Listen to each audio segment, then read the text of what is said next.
Chazak u'Baruch, and in this week's parasha we learned V'nigdashti b'toch b'nei Israel, the mitzvah to sanctify Hashem within Am Yisrael, so Kiddush Hashem. There's a big mitzvah of Kiddush Hashem, and normally we know that there are two opposing sides to the spectrum. There's Kiddush Hashem and Chilul Hashem, sanctifying Hashem's name, certainly in public but also in private, but also desecrating Chas v'Shalom Hashem's name. And in general, it means that if a person has to give their life for Kiddush Hashem, not to transgress these three cardinal sins, they should go ahead and do that, in a mitzvah to do that, and not to violate anything. But also we actually learn that V'nigdashti b'toch b'nei Israel, there's also a pasuk of Kedusha, the essence of Kedusha, having Kedusha in a Bet Knesset, having 10 people in a minyan or more, is something that brings Kedusha, brings the divinity to the Bet Knesset. And there's the halacha, and the Zohar, the Ben Ish Chai, a lot of great virtues are brought down for those that are the first Asara Rishonim, the 10 first people that come into the Bet Knesset.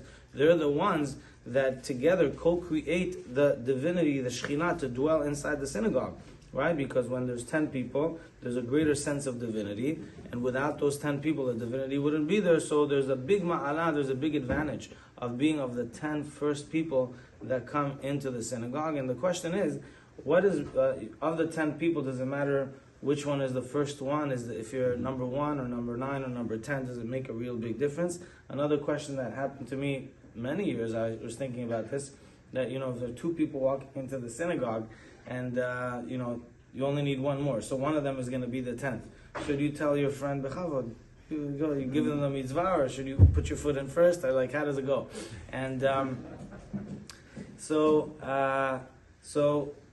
it's the, I always felt that give your friend the kavod to come in first, Bechavod, why not, also having kavod for somebody else. Hashem sees that, He'll give you the bracha. He says over here that if it's somebody that's maybe your teacher, your rabbi, someone, your parent, someone that you're mechaved, you tell them, okay, b'chavod, I'll give you this one, take it, b'chavod, take it, and give them the mitzvah to do that. But there's another question, that there's also a big inyan of, not everyone has this practice, but walking into the Bet Knesset with the talit and tefillin, there's also something that the Ben Ish Chai, the Arizal, speak about it. Actually, they say walking from your home with the talit and tefillin, me'utar betalit and tefillin, in the royalty sense of talit and tefillin. So you tell yourself, 1 second, I can put on talit and tefillin in my house or outside and walk into the synagogue with talit, but then I won't be from the 10 people, from the 10 first people in the synagogue. So he said it's better to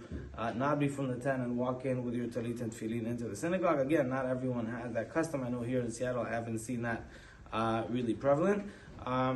But being from the first 10 is very significant and important. It said it's from some of the things that we get sachar ba'olam hazeh v'kerem kayemet lo l'olam haba. So we say that there are a few mitzvot that we do, that you do them and you get rewarded ba'olam hazeh. You get rewarded in this world. Hashem pays you, as we say, cash in this world, but He also saves your paycheck for olam haba. So it's a really good package. One of those mitzvot is mashkimim b'beit knesset, right?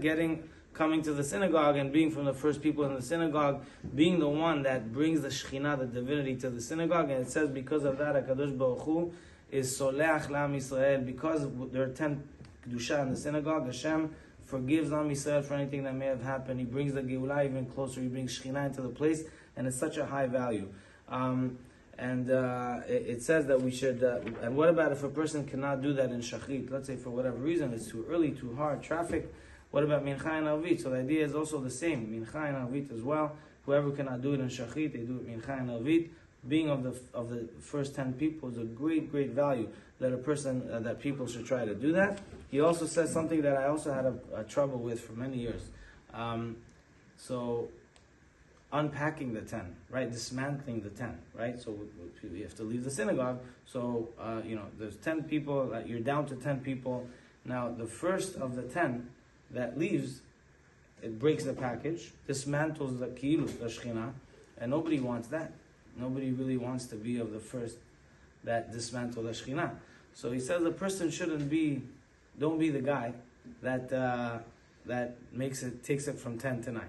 Try not to be that. Of course, if you have to, this, that, no, you don't have a choice, you have to go, whatever it is.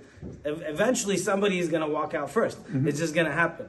But if you hear this video and you want to know more, that's what it says over here. Don't be from the first that leave. Don't dismantle the Shekhinah. There's something very sensitive and clear about that. But either way, it does display how great the value of Bet Knesset, of Shekhinah, of bringing the divinity down. And it's almost like an extension, as we say, the world is called Olam. Olam Hazeh, Olam Haba. Why was that word chosen? And it was chosen because Olam comes from the sense of Ne'elam. Hashem conceals himself. And he takes the Torah, he gives it to Am Yisrael, and he says, you're going to be my partners to show, declare, and express the divinity with your actions, with going to Bet Knesset, with choosing mitzvot.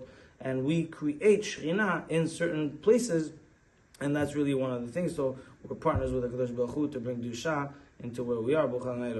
Amen. Amen. Good message. Very good.